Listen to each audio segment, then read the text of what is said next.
Well, shooters and reloaders, Fortune Cookie 45 LC coming to you from the hot lead zone. And I just did a search on YouTube and I did not see any warnings about reducing the loads of slow burning powders in big cases and the danger of doing that. The huge danger of taking a slow burning powder like 4831 and loading a reduced load in a case like the 30-06. By a reduced load, I mean, for instance, you cut a charge of 50 grains in half and want to load a 25 grain charge of 4831 in this big case. What happens is guns in the past have blown up shooting those kind of loads. And this is against logical reason, because you would think, well, you take a case of 4831 and you put in half the powder and it should be safe, right? Because you're not using as much powder, should be less pressure, less velocity, and this kind of thing.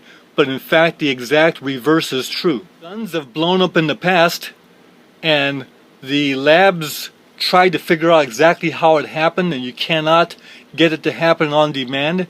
But what they think occurs is that there are times when the muzzle of the rifle is down, so the powder runs through the front of the case.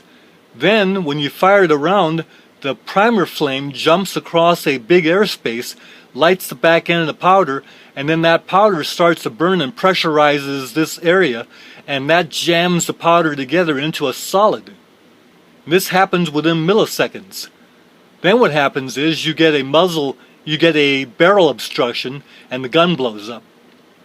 So it's a very unsafe thing to do, to load slow burning rifle powders in big cases with reduced loads. Do not do that. Today you don't see that warning in the loading manuals, and you don't see this warning on YouTube. Plus, there's a big tendency today for shooters to shoot 30 calibers and try and duplicate the 300 blackout, trying to shoot a subsonic load around 1050 feet per second, and that means reduced powder charges, and the danger of the reduced powder charge with slow burning powders now crops up. Well, there is a safe way to do it, and here's how you do it. It's very simple. With a reloading manual like the Fine Lee reloading manual, when you see slow burning powders, never go under the starting load. So this is 30-06, and you see the 220 grain jacketed bullet or a 200 grain Barnes or 200 grain lead bullet. You have a starting load here for these powders. They're all fairly slow burning powders. Don't go underneath those. So even though you're tempted to try and cut those in half, don't do that. Now in our Fine Lyman reloading manual, you'll see a lot of loads for jacketed bullets, and you might want to use a jacketed bullet at subsonic velocities, so that the temptation is going to be to take a heavy jacketed bullet and then find a load that you can cut in half and get down to around 1050, but that is not recommended. All these are slow burning powders. If you cut those in half, you run the risk of blowing the gun up.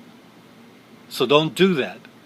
So how can you do that? How can you get a reduced load around 1050 like a 300 blackout load? You go right to the next page and you use cast bullet data.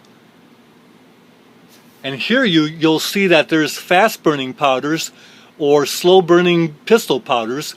The fast burning powders are like Red Dot, Unique. Those are a lot faster than the slow rifle powders. And you can actually load these underneath the starting load and do it safely. So you can build your loads that are subsonic from this data. Now you'll notice that Unique is in every one of these.